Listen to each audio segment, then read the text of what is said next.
Previously, we talked about identifying our ego and understanding it's there to protect our boundaries. But many times that work is internal first. Meaning, we have to work to make sure we don't give our inner work to others. This is much easier said than done and really takes getting to know your ego. Here are some ways your ego can distort reality. They are called cognitive distortions. Flipping the script is when someone comes to you to address or resolve something. You flip the script and make it about them. This is toxic and also considered gaslighting. Instead, own the issue, bruh. Accept that there are multiple experiences and needs and just work to meet them. Mental filtering is when we only focus on negative aspects of a situation and ignore the rest. This leads us to polarize or view situations as either totally positive or negative. Instead, allow people to be whole humans and see what they could use more support around. Catastrophizing is when we let our anxiety blow up the potential negative consequences of something. Maybe based on any past trauma or schema that your ego is hypersensitive to protect you from. Instead, chill and breathe and remember that the universe conspires in your favor. No weapon formed against good shall prosper, so stand in your highest good. And remember abundance. The universe is filled with whatever you focus on. It's all there. Breathe in the blessings and allow new stories to develop because you deserve it. Let it all work out.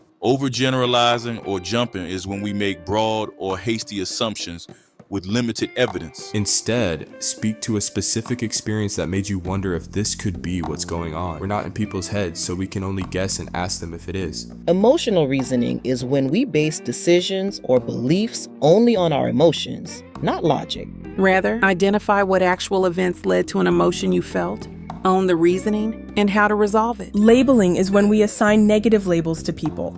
At first, this may help with inner discernment, but outwardly, it cuts off grace for them to grow. Instead, be specific. Pinpoint the exact causes for concern and ways to heal them. Should statements are when we impose rigid rules on how we should have behaved after the fact. Instead, allow them that choice. And if what they chose caused any harm, show them what they could have done to prevent it. Personalizing is when we take ownership for things beyond our control. Instead, take a step back and realize everyone's working through their own stuff, just like you, so let it be.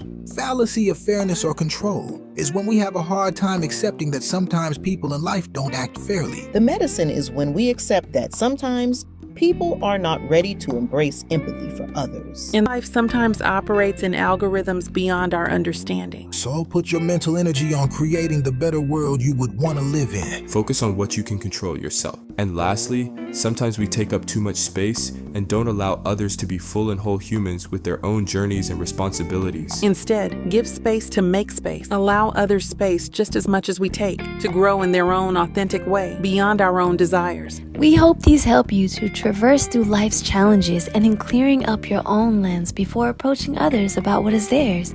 May we continue to build peace from the inside out. More to come on the next People's Justice Institute.